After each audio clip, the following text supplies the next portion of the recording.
And we are live. What is up, YouTube crew? I am pumped to be here and spend the next hour with you guys talking about a subject that I really don't like, but it's made a tremendous impact. Whoa, hold on. Complete newbie mistake. Totally just left my volume turned on, so you're going to hear a little bit of an echo on that one. So first of all, thank you guys for tuning in. Welcome to the YouTube channel. Can you guys do me a big favor? Drop a comment below. Let me know if the video quality, the streaming, and the smoothness of it and the audio are okay. Because that's always my first priority, is make sure we actually have a semi-smooth video stream going here. Aside from that, how is everyone doing tonight?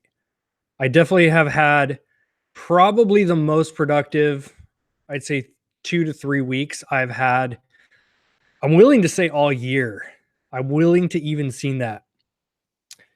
All right, so we got one person saying all good, slightly choppy, all good. All right, I think the most important part, at least from when I watch videos, is audio quality, because I mean, you can listen to this when you're working or stuff like that. So as long as the audio is crisp and clear, then we're going to be good there.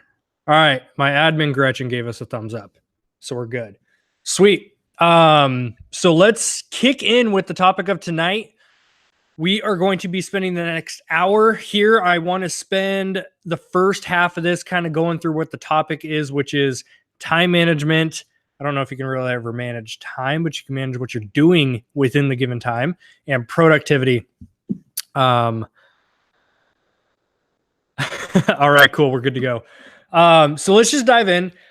These are not in any specific order. These are really just based over the last 3 weeks that I've seen a big difference in. It's been a whirlwind of a year, guys. It's been a whirlwind. But I finally, like 3 weeks ago, just put my blinders on. I think I talked about it one of these live sessions that we did. I put my blinders on. I stopped spreading myself thin again, which that's my constant battle. And does anyone else struggle with taking on too much, or just thinking you could do it all, spreading yourself too thin? Because that's definitely one of my downfalls, and I'm getting better at it. Year after year, I get better, but it's still something I struggle with.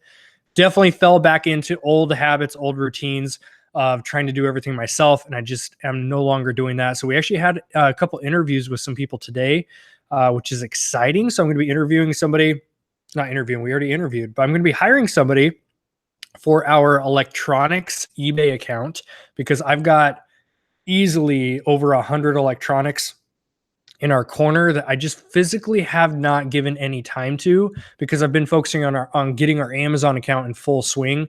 So I've been using tactical arbitrage almost on a daily basis, placing orders. I'm trying to spend at least $100 a day just on OA orders. So that's been really nice to be able to actually put some effort back into that. And then, of course, we have the YouTube channel. I'm putting some more work and content into the YouTube channel, so a little bit more effort on that side. Our VIP group is on fire right now, so I've been putting a lot of extra time dedicated into there. We also have our daily OA group, and that is a whole different subscription service. One of our other businesses that we run is we provide online arbitrage deals through a subscription, so you get a daily list. I've put a ton of work into that because we overhauled the entire thing within the last week, and we're dropping some new stuff this coming Friday, which I'm excited about. It's been a lot of work the last couple of weeks, but for the first time ever, I've been able to handle the workload and not have a stressed out day. I think I've had one stressful day in the last couple of weeks.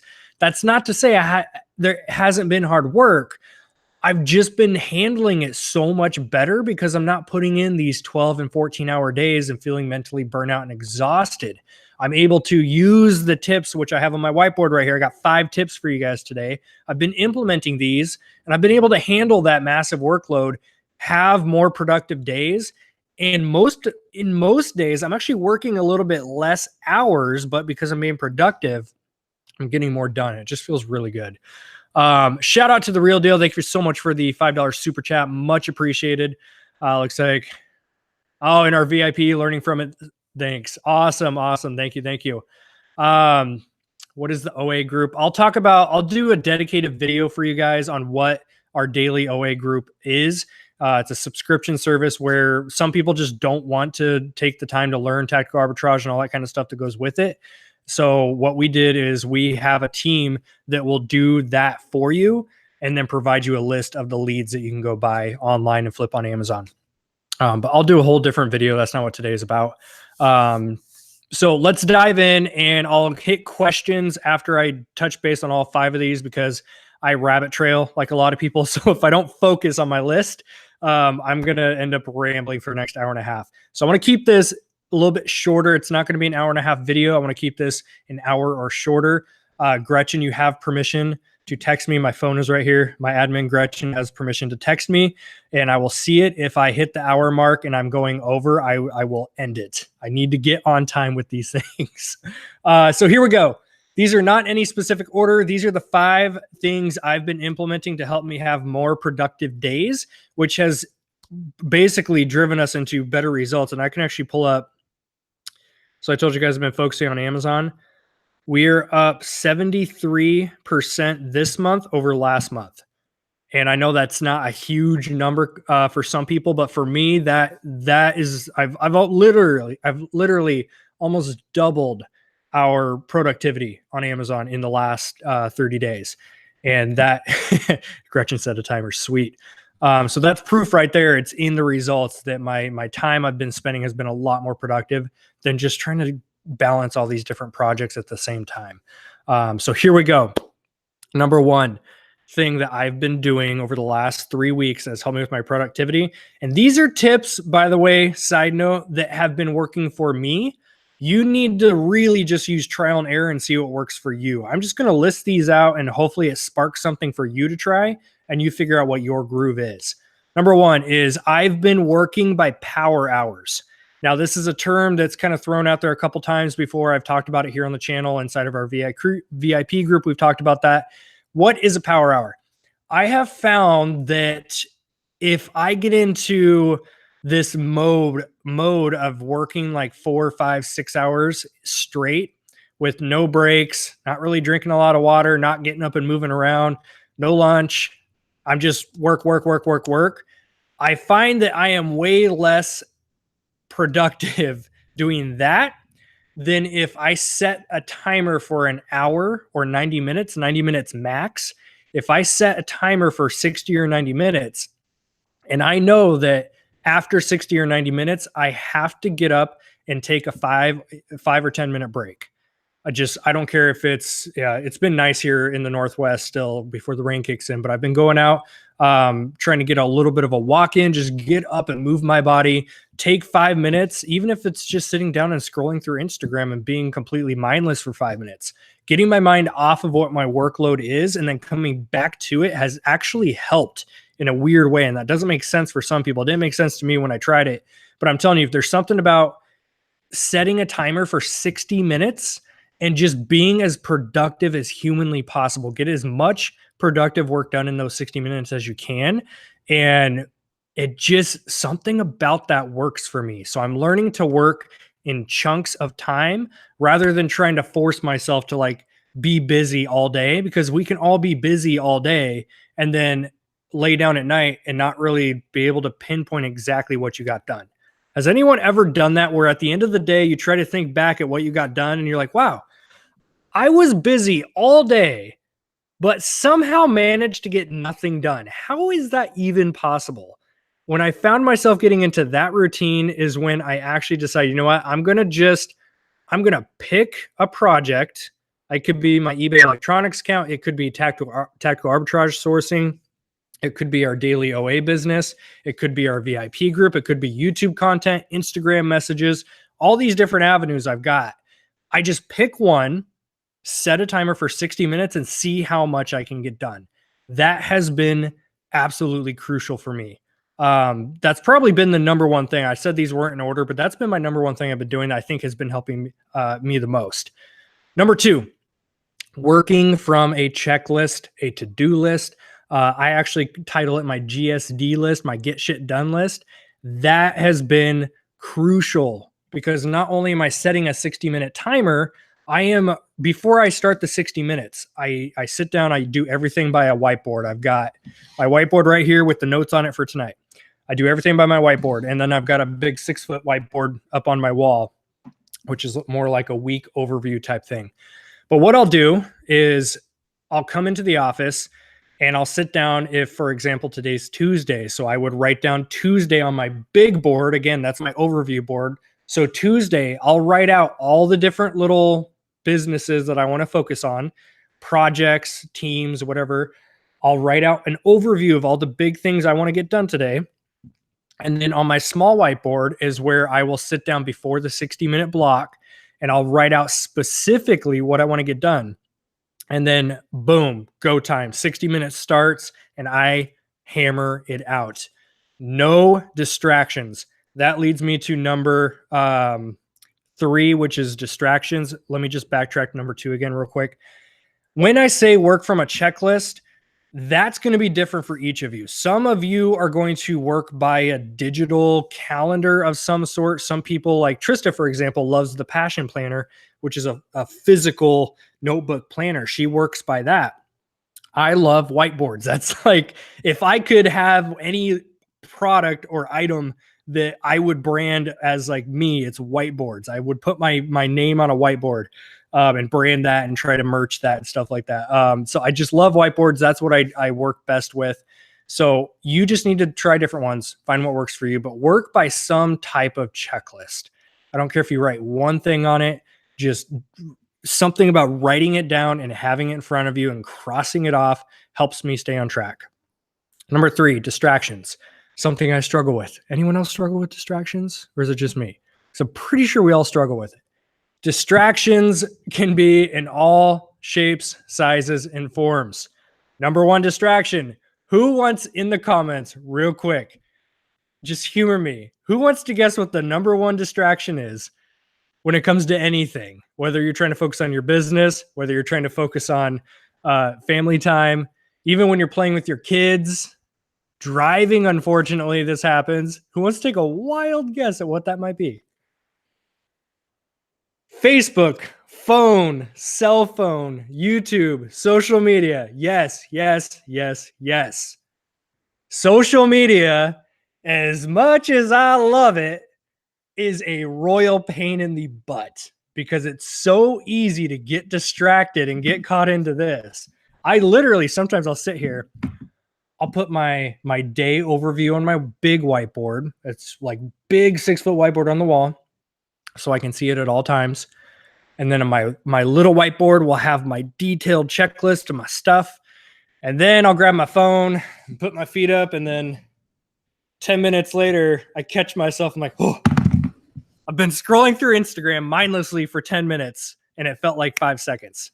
If you know that social media is going to be that big of a distraction for you, you've got to get yourself in some type of control here. You need to practice some self-discipline. I have gone through times where I delete the apps off my phone because it got to be that bad. So I don't care what you need to do, but you need to clear whatever distractions it is for you. Social media is just one of them, right? I think that's probably the biggest one that's pretty universal across everybody, but there's other types of distractions too. Your kids can be a distraction. Dishes in the sink can be a distraction, especially like our kitchen dining room setup.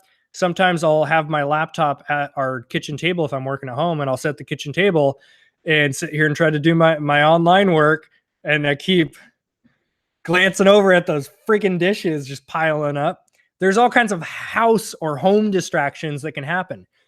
I can't tell you how to fix them all. You just need to figure out a way, and it all comes through trial and error. It's all experience. You need to figure out a way to get out of that environment and into a productive power hour environment. So here's my side tip with getting rid of distractions. Go to a coffee shop. I get that obviously you can't like clean your products at a coffee shop. You can't photo your products at a coffee shop. There's certain things that have to be physically done wherever your inventory is, right? You can't do an FBA shipment out of a coffee shop, but if it's anything online. So for example, you can take all your eBay photos and then go to a coffee shop and do an hour of listing. So that's an example of getting out of a distracting environment. And I know the first thing that people always say is, well, Chaz, I got kids. Like, okay, we do too. So what we do, it's not convenient for us. And each person's situation is different. But if you can, would highly recommend you pay a babysitter. Depends where you live, pay them $10 for an hour, $15 for 2 hours, whatever the case may be for you. If you pay a babysitter $10 for you to go to a coffee shop or a library, to a park, I don't care, anywhere you can use your computer, if you pay somebody $10 an hour to watch your kids, you have a dedicated hour that will be more productive than you know. And there's people in this chat that have taken me up on this challenge, a little coffee shop challenge, and they have all reported back that this works. Okay. It's not convenient to like hire a babysitter or like ask a family member to watch your kids. I get that. We go through it too, but we've done this. We will have people come to the house, watch our kid for an hour. We'll go to a coffee shop.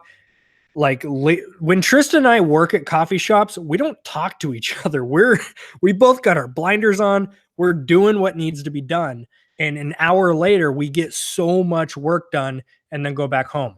And a lot of people, here's the thing with hiring babysitters or even hiring employees, hiring people to prep and ship your stuff, photographers, etc.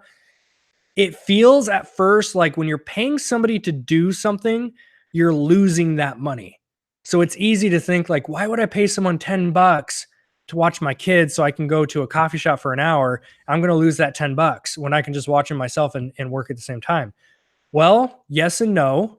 Yes, you could do it yourself, but are you going to be 100% focused with no distractions? Because people in the chat just said their kids are a distraction. So it's 100% true.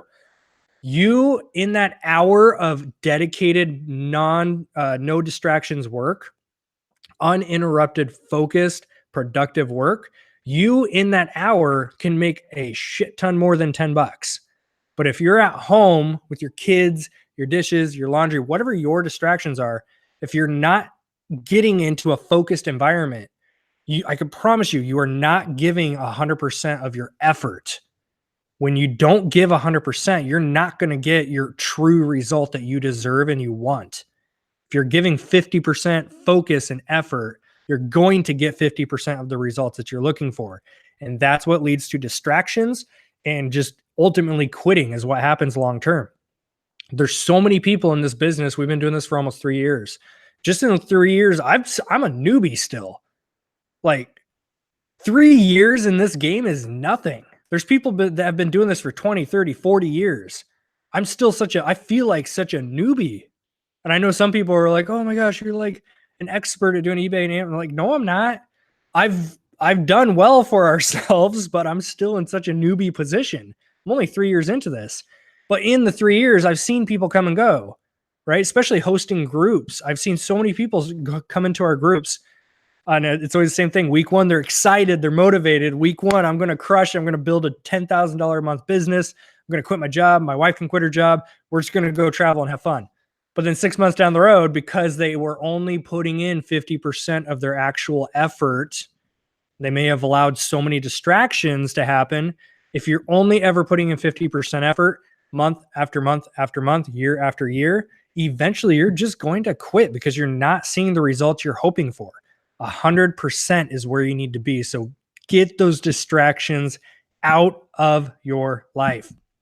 I know that sounded super bad for the kids situation. I did not think before that came out of my mouth. Don't get them out of your life. You need to get rid of distractions in the form that you need to get rid of them in. Okay. So if that's your kids or your distraction, hire a babysitter, go somewhere for an hour. It doesn't have to be out of your house, by the way. When Trista and I, for the first 2 years, because welcome to the channel, newcomers, but here's the thing. We didn't always have this warehouse. We didn't always have the office. We, for the first 2 years, we've only had this place for a year. We, for the first 2 years, worked out of our garage. And then he was 1 and 2 years old for those first 2 years, 1 to 2 years old, our little boy Titus, he would be in the garage with us. And like, especially during Q4, I'm flipping toys. So he'd be all over the toy stuff and he'd lose his mind when I told him he couldn't have one because I had to sell it. And what we then had to do is we hired a babysitter just to hang out with him in the living room and play with him for an hour. I happily will pay 10 to 15 bucks for that hour so that Tristan and I could focus in the garage. So if you're in that scenario where, trust me, I'm a parent, I get it. If you're in that scenario, P.S. Andre, I saw your super chat come in. I was on a roll, so I didn't even like it. I saw it and then it left, but thank you. Appreciate that. We understand as parents the control thing or the trust or whatever your issue may be of hiring someone to come into your house and then you leave it. You're like, I get the anxiety. I've got it. So you don't have to leave your house. If you pay somebody 10 bucks, right? High schoolers will happily do it for 10 bucks. Chill in the living room with your kids and play with them. And then you can just sit at the kitchen table and get your work done with no distraction, or go upstairs or go in a different room. That can make a huge difference if you actually do it. So I took a lot of time for that distractions one, but I think it's really, really important. I think that's one of the big ones that a lot of people would really benefit from if you actually just social media, your kid, like dishes, whatever it is, just get out of the distractions. And I can promise you're going to be a lot more productive with your time. Number 4, get your biggest task done first. How many people have wanted to like work out in the mornings, but then you keep waking up not wanting to work out? And so you tell yourself you'll do it after work or at night. And then it's on your mind all day. You like go throughout your day and it's like noon. You're like, oh, that's right. Okay. It's 6 o'clock. I'm just going to go hit the gym. I'm just going to go get my workout done at 6. And then 3 o'clock gets and you're like, son of a bitch, I've only got 3 hours. I got to go do this workout. I got to get that workout done. And then 6 o'clock gets here and you're like, oh, I don't want to do this workout. Like you dread it so much by the time you actually get there. It's been on your mind all day. It becomes a distraction, by the way. Subconsciously, that distracts you when you have these big things that need to be done and you're not doing them right away. I can promise you there's something that happens when you just get the biggest one done first, the most daunting project, the hardest one, the scariest one, whatever it is for you. When you get the big project done first, your day is cake. When I show up to the office or even when I'm at home, if it's an online thing, I'll sit down first thing in the morning and I will just tackle what I need to tackle. For oftentimes it's my own inbox. Okay. There's been several of you that have messaged me and I still haven't gotten back to you. And I apologize for that because my inbox, it's got that 99 plus button sign next to it every day. I've gotten it down to 0 before and it's back to 99 the same week. And so I pick through it every day the best that I can, but I know I'm not giving it 100% effort. So when I do it on a 100% basis, I will sit down first thing in the morning. I'll take an hour, sometimes 2 hours, depending how long it is. Cause I've got YouTube comments and messages, emails, and then we've got our various Facebook groups that we host. I've also got Instagram messages and Facebook messages. So sometimes this will take me 2 hours, but when I sit down and do it first thing in the morning, it literally is such a weight off my brain. I'm like, okay, I got everyone taken care of. Everyone that was in need, everyone that needed help is like, I took care of them. They're done for now, right? It's going to be back again tomorrow when they reply, but I got it done in that moment. And there's something freeing in my mind that just works. And then if you're looking at Amazon and eBay, if I've got an Amazon FBA shipment, if I come into the office or if you're at home, because this is what happened to us, like the stuff would pile up all over the house. You're constantly seeing that crap. It's going to weigh on you mentally. It's going to distract you. You're not giving 100% to other things. There's such a domino effect that happens with that. So when I started this process of if I go out and source or I do online arbitrage, a wholesale order comes in, whatever the case may be, I've got this rule that I've got to get stuff out in 24 hours. So when I get product, now if I've got a lot of stuff coming in throughout the whole week, I'll wait until like Friday to get it done. Because if you're doing Amazon, you don't want to ship small things in. You want to ship a big shipment to save on shipping. But bare minimum, like every Friday, my stuff's out the door. I don't care if I've got 30 items or 200 items. I'm getting my stuff out the door every Friday because Friday mornings, sometimes Thursday, depends if I go out and source on Fridays. But either way, it's Thursday or Friday. First thing when I get to the office, like my Amazon shipment needs to get done before anything else. I'm not answering text messages. I'm not answering any messages at all. I'm not checking my Facebook groups. My big project of Amazon FBA needs to get done first. If you've got a death pile that needs to be cleaned, tested, photoed, measured, all that fun stuff, listed, if you keep putting it off, it's just going to be this brick of a weight in the back of your head. It's horrible. I know, because I've got one right now. But over the last 3 weeks, it's helped me be productive by just getting the biggest project done first. And that might be the biggest project, like a big death pile that piled up, your Amazon FBA shipment you're putting off. Those things that you're typically procrastinating on, those are the ones that will be the most rewarding to get done. And I can tell you, if you get them done first and not wait until the end of the day, there's just something about that really frees up your mind. Last but not least, and then we'll hit comments, messages, continue the conversation. Last but not least, has anyone heard of the term batching? This is typically not a term that's thrown around the Amazon e-commerce world too much, but it's a term that us YouTubers are very familiar with. Content creators, Instagram, batching, all it means is when you do have more time than usual to work on something, you create extra so that when you have less time, you have it done and ready for upload. So let me break that down in terms that are relevant to each category here. If we're talking about like us as YouTubers and social media influencers, we have an Instagram account that we have to maintain. We have to upload regularly. We have to do our YouTube videos, all that stuff. Here's the thing.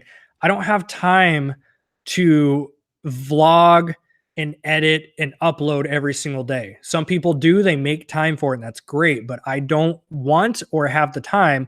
I should back up. We all have the time. I'm not in a position where I want to do that every day because it's time consuming. I don't like to sit down at the end of the day and edit for 2 hours. I enjoy editing, but not every day. So what I can do to batch my content is I'll take maybe a 2-hour slot, not even 2 hours, in an hour, I can record 4 or 5 videos. I can send them to my editor, or I can edit them all myself if I want to. But point being, in one session, I'll record 4 or 5 pieces of content. And then on YouTube, I can upload them 1 per day for the next 5 days. I can upload 2 this week and 3 next week. So I have 2 weeks worth of content. That's called batching in our world. First thing is when it comes to Instagram, same thing. Have you noticed these photos that I've done some of these? So anytime that I travel, I love airport shots, like photos and B-roll video. So but I can't go to the airport every day and take that stuff if I want to put a caption over something. So what I do is anytime I travel, I take a backlog of photos and videos that I can then use for the next couple months. If I got a quote floating in my head, I'm like, oh, I want to put that on one of my images and then put that up to my Instagram account. I don't have to sit here with my phone and be like, okay, I need to take a photo that I can then use. I've got a backlog of photos on here from all the airport experiences I've had throughout the last year.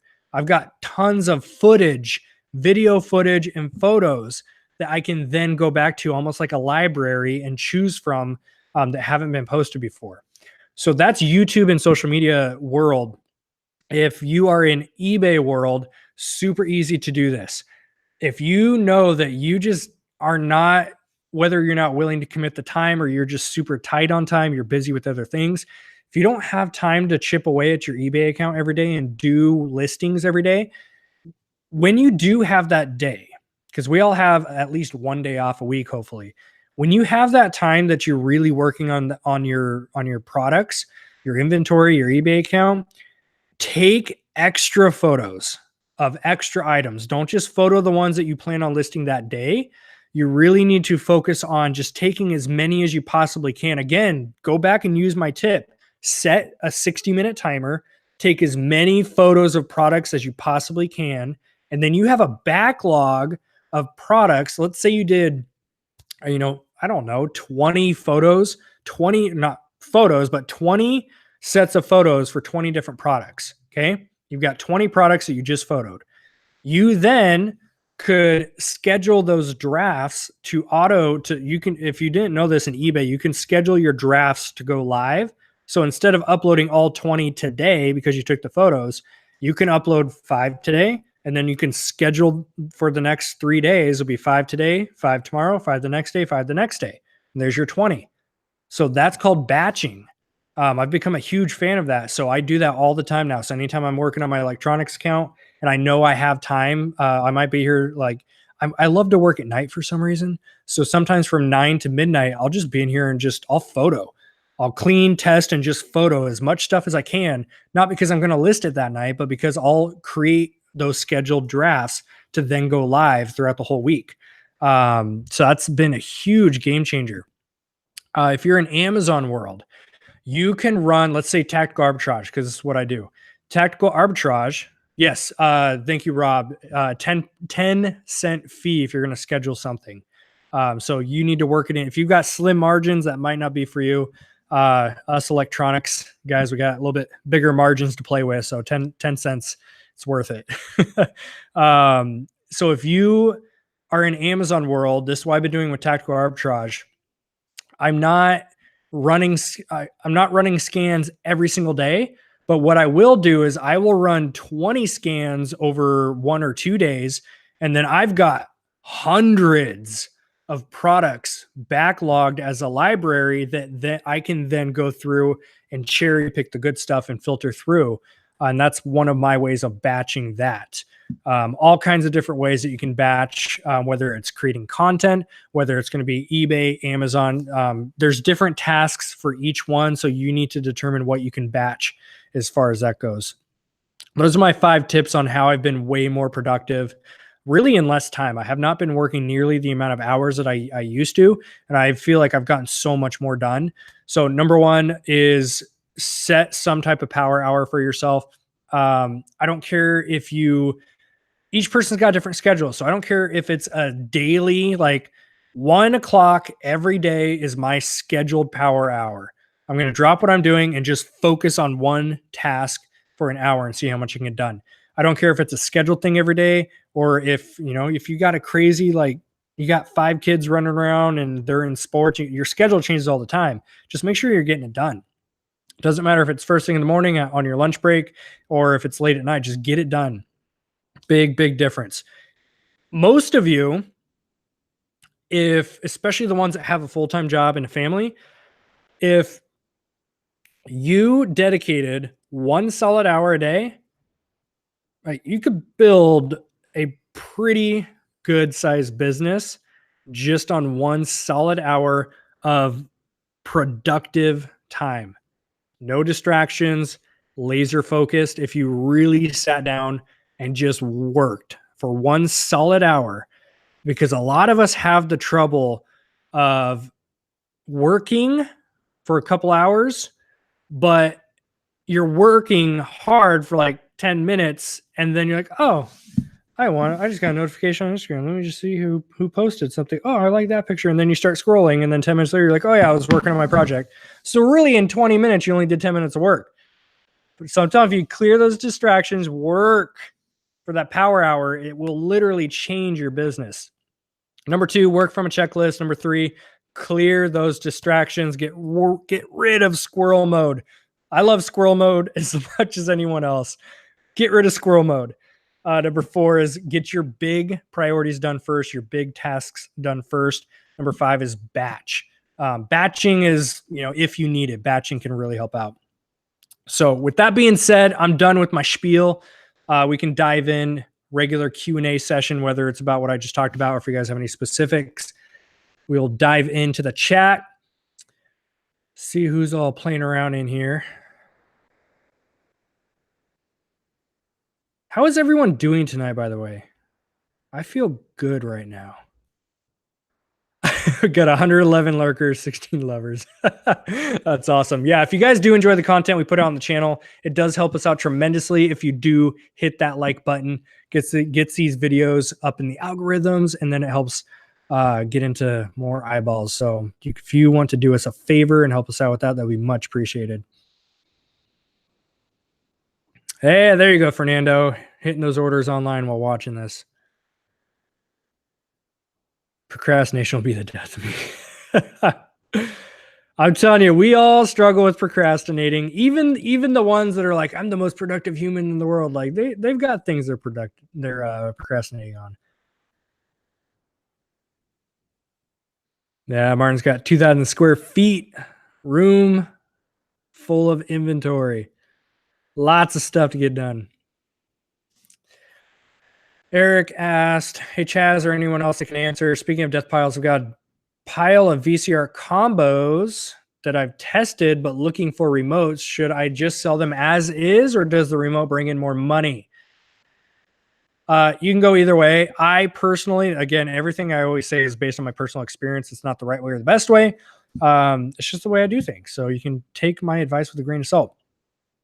If you have VCR combos that, same thing goes with like receivers, DVD players, that kind of stuff, anything with the remote. If it's got a price point, and it depends on your margins too. If you're, I'm assuming VCR combos you got for like $5 or $10. That's usually the pretty good price range for those. So if you've got something you paid $10 for and you can sell it for 40 or 50, usually VCR combos on the low end, you're looking at like $40. That's not enough wiggle room for it to justify me spending 10 or 15 or even $20 on a remote for it. Because you're looking at, depending where you are, 15, $20 in shipping, depending how big it is, how heavy it is, etc. It's hard to give specifics with the variety of different ways it can go. But in general, if I've got a price point that makes sense to buy the extra remote, because when you buy a remote, your buy cost as a whole goes up. So if you spent $10 on a VCR, but then you buy a remote for $10, you're not flipping a $10 VCR. You're flipping a $20 VCR now because you spent $10 on the remote. So you need to look at what your total buy cost is and what your price that you're going to sell it is. My general rule of thumb, I'd take it case by case, but my general rule of thumb, reselling with Rob hits electronics as well. So he's got way more experience than I do. So he can chip in on this one too. I will buy a remote for my products, my VCR combos, my receivers, if they've got a price point of at least $80. And I know that's on the high end. Again, I play it case by case. I've bought remotes for $60 items. If I bought them super cheap for like $5 or $3 or something like that, then it's worth it to do that. Because if I have a total of 10 to 15 buy cost and I can sell it for 60, I've got wiggle room in that margin to play around with that remote.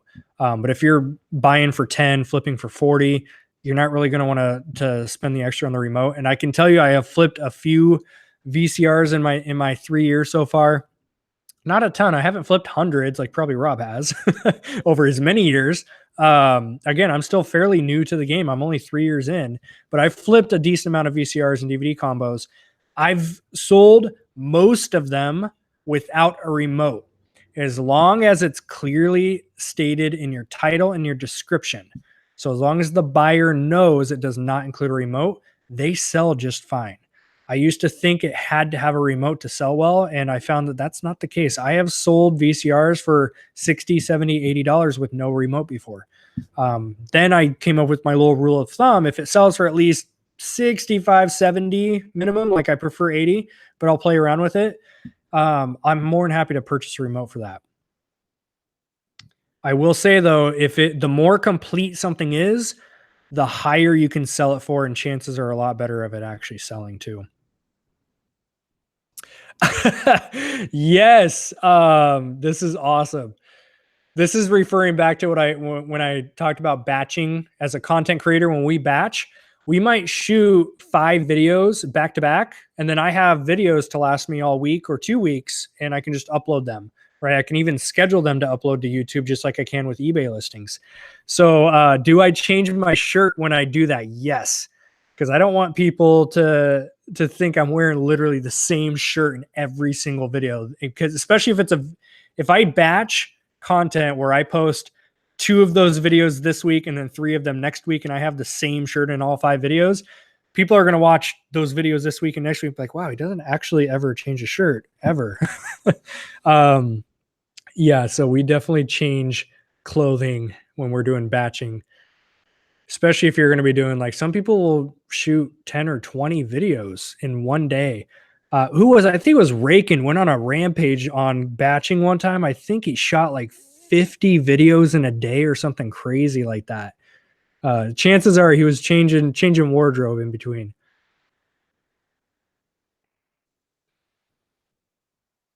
Yeah, most remotes you can find on eBay, by the way. eBay is where I get them. I've gotten a few on Amazon when I just can't find them on eBay. Amazon, you'll probably will pay up a little bit, but typically eBay, you can get remotes between $8 and $12. So $10 average for those. I never understood staggered listings. Why not just list it when it's ready? It's all based on each person does a little differently, but in general, you want to show consistency because eBay will favor you in or favor your products and your listings within the algorithm. Now, if you've got niche products and there's not as many of them, my personal belief is you're going to show up no matter what.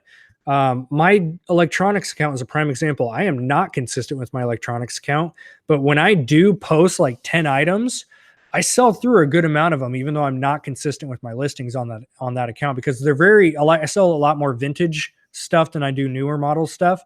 And there's not as many people in that market. So I think they're going to show up no matter what. But in general, consistency is really going to help out with the algorithm. It's the same thing with YouTube. This is why, we talk about like the revenue streams of YouTube. We don't make much on our YouTube channel because I'm not consistent with posting. Like I said earlier, I don't want to carry a camera around with me every day and do daily vlogs and post every single day. I could be tripling what our YouTube ad revenue is on the income side. I could triple what we're doing, especially with 80,000 subscribers. I could triple the revenue that we're doing, but I don't have a desire to record myself every day and upload every day. I like to upload our weekly live streams. We are getting back into, we actually have a vlog dropping tomorrow. And the vlog is clips of 8 weeks throughout the summer that we did. Some cool stuff is in there. So I like to do that once a week. And then we'll start getting into a once a week upload. And that's kind of it. And then I like to do tutorials, but that's like one a week. So I'm good with 3 uploads a week.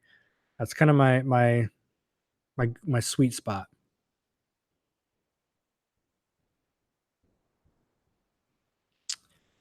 All right, drop those questions in the chat and we will get you taken care of. Yeah, Rob's dropping some knowledge here. If you can't include a remote, add AV cables and a blank tape. No more than $2 investment. Definitely, especially because I think most people are not putting in the extra effort. And I got this one from Rob as well. If you can print off the instruction manual that goes with it, most manufacturer websites will have the actual instruction manual. You can print off the PDF. So you can print that off with it too. Martin, thank you, man. Appreciate the super chat there. Daniel with the super chat. Squirrel. Thank you guys. Much appreciated. Gretchen, I'm right on time. Look at that. I told you I was going to do it. I will first-handedly admit I am one of the worst squirrel people ever. I get sidetracked so easily. That's why this productive mindset I've had the last 3 weeks has been so different for me because I am all over the place. So I'm learning I'm way more laser focused last 3 weeks I think I've ever been. It feels good. Yes, I love that. If you guys go to YouTube and type in time management big rocks, there's an illustration that I love. So Eric brought it up. He said, have you ever seen the rock analogy? Someone has a cylinder that they fill with big rocks first, and they add smaller rocks, then gravel, then sand, water to show the importance of prioritizing. I love, love, love that analogy. I've watched that video many times, and it's so true. And what it is, I wish I had like props. Maybe I'll do my own version of it. Maybe we'll do that. You have this big jar, right? And you have something called big rocks. These are your big priorities. So you got family, your big business tasks that affect your bottom line. You got your big priorities in there, right? That might be your kids are in sports, that's a big priority. So you look at your big rocks, your biggest priorities on your daily life. Then you have smaller rocks, right? Those are going to be important, but they don't need to be done right away or even need to be done every day. Then you got sand, your smaller pebbles and sand, depends how deep you want to go, but you got pebbles and sand, which, they're small tasks that need to be done. It might be the dishes, might be laundry. They need to be done, but it's not a massive priority.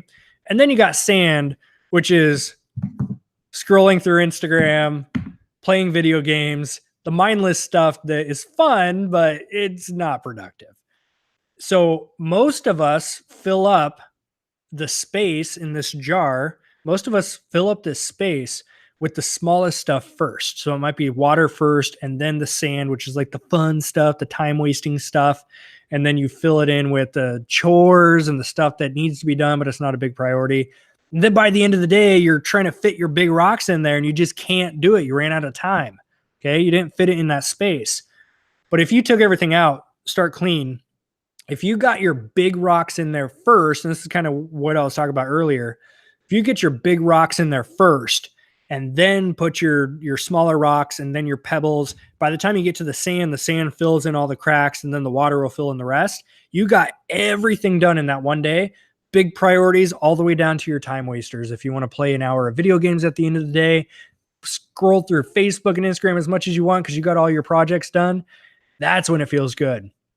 So if you guys have not, I definitely recommend, if you like time management tips and tricks, definitely go look up Big Rocks time management on YouTube. There's tons of videos on there. I should do my own. That would be a really good, it's just, if you're a visual learner, it's a really good one to do.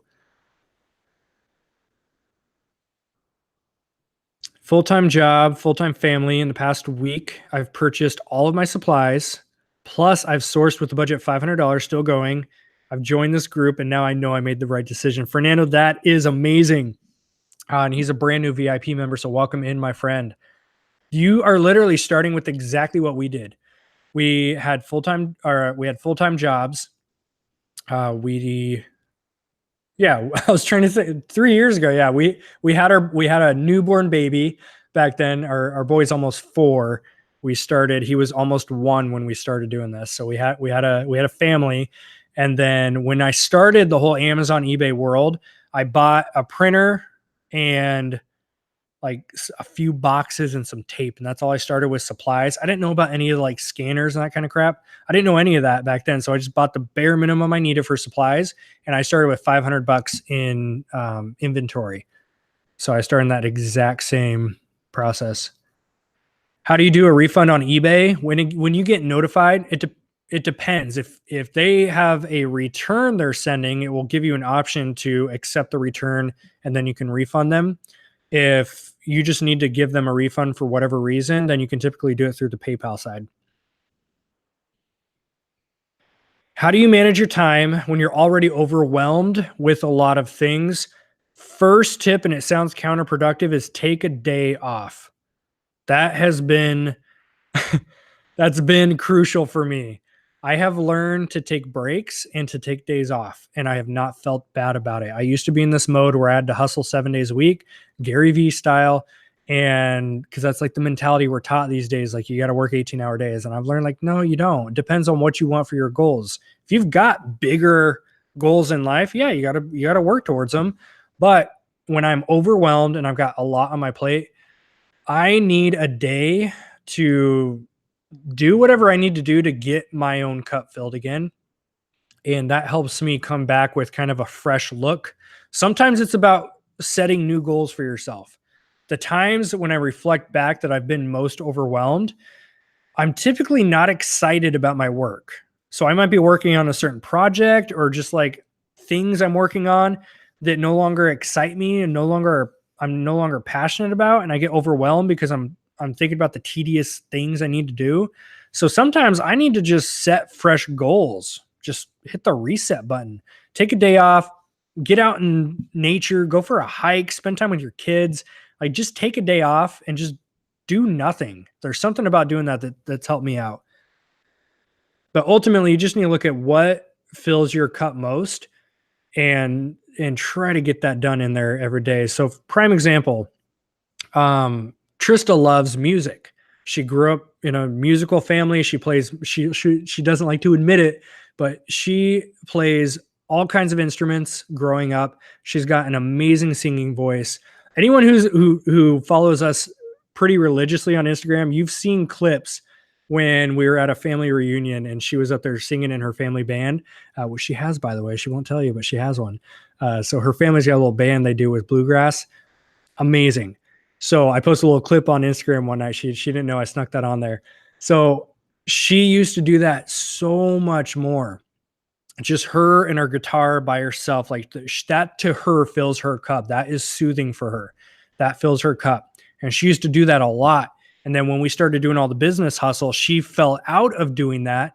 And she hit a phase where she got overwhelmed and stressed pretty often. And then she started playing music again. And she was able to like, okay, I got this.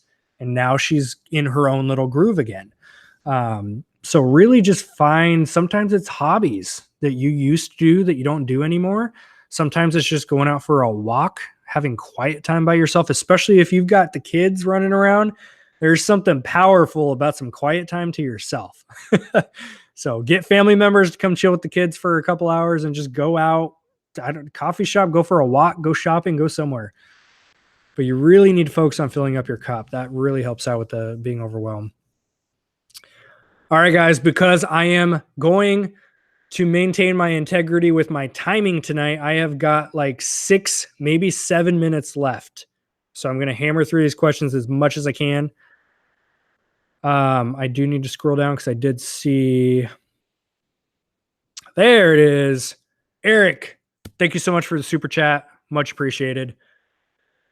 Rock donation for the next vlog. I love it.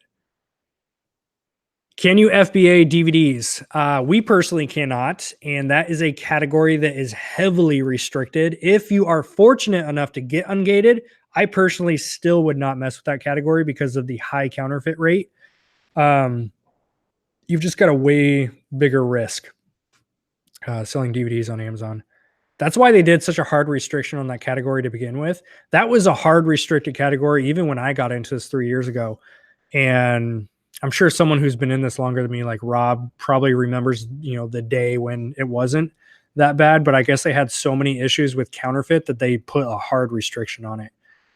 You've got to find a pretty legit DVD supplier, an actual distributor, not a retailer or anything like that, an actual distributor to make it work.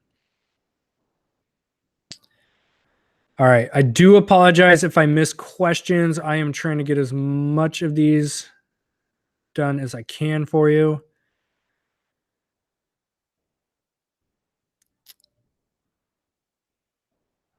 Have you heard of Sale Freaks for drop shipping, flipping Amazon to eBay? If so, what do you think of it? I have not heard of that.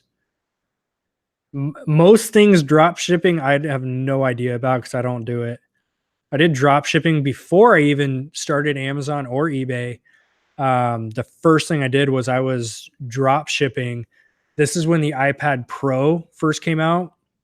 I was drop shipping. I did probably like 10 sales, or not even 10, like 6 or 8 sales of this.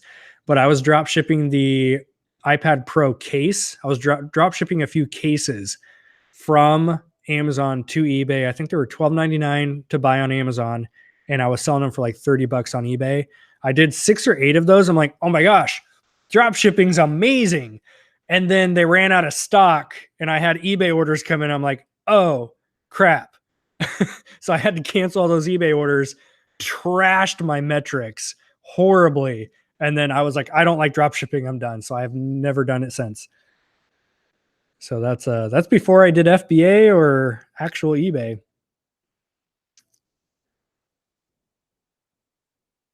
Yeah, bluegrass. Way to go, Trista.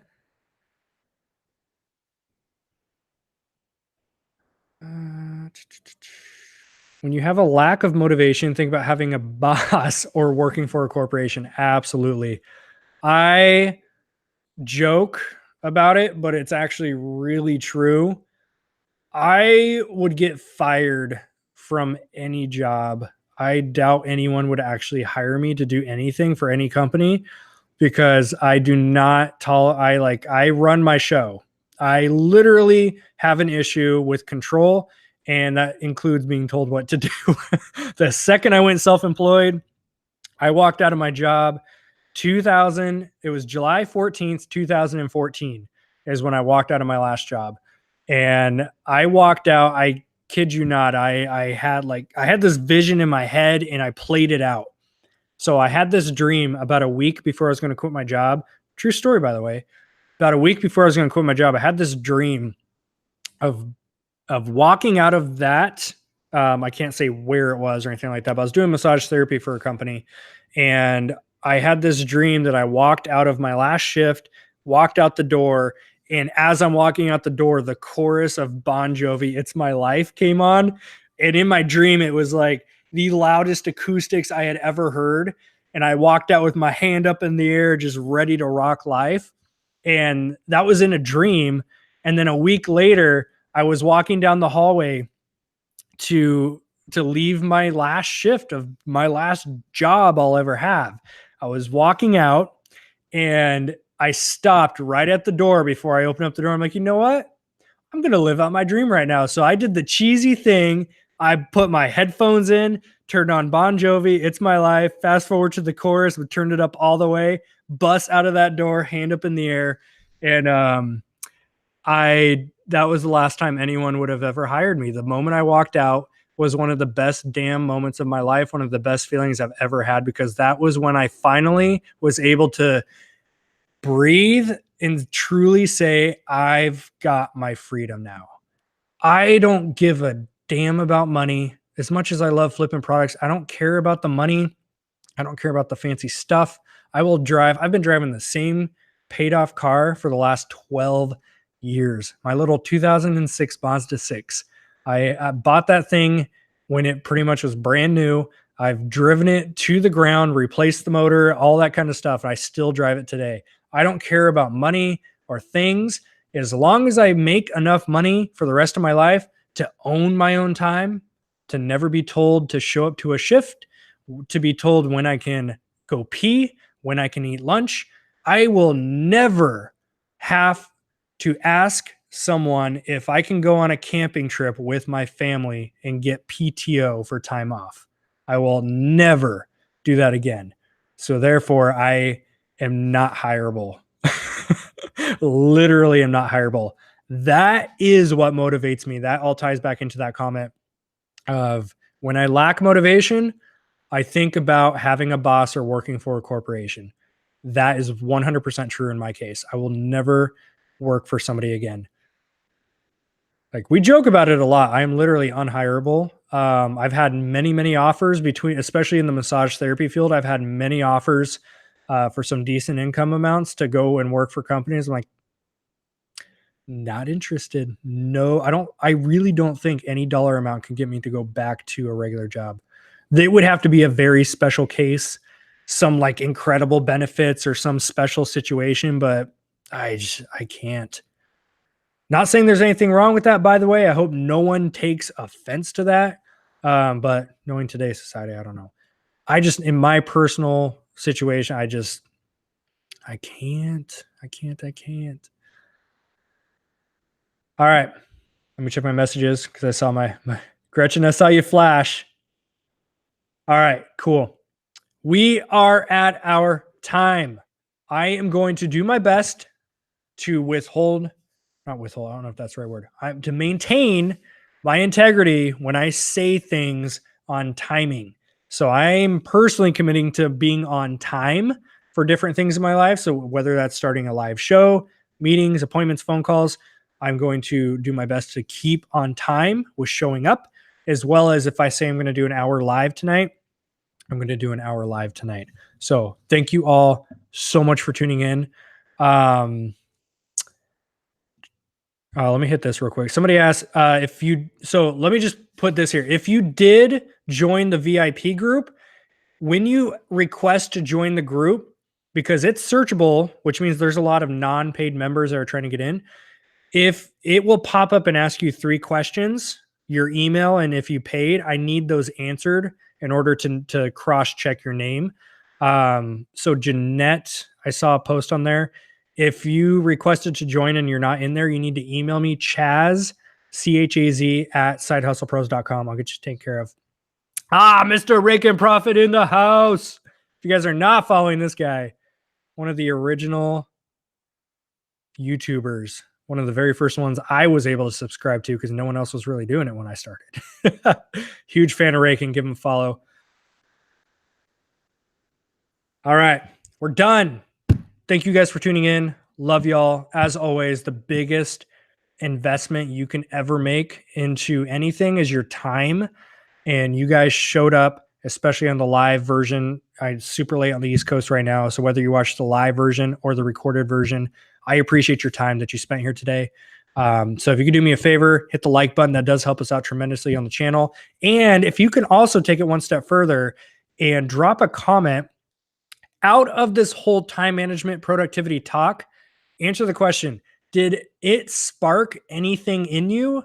And what action are you going to take moving forward? What's that thing? Doesn't have to be all 5. What's that thing you are going to start implementing that's really going to help you be more productive with your time? Because that's why I get up here and do these, by the way. I really want to drive home a little spark that gets you to take a new action that then creates a new result. That's what I'm here for. So I want to know, comment below, what new action are you going to take based on tonight's talk? And what result are you hoping that's going to create for you? Aside from that, love y'all. Peace out. I'll see you next time.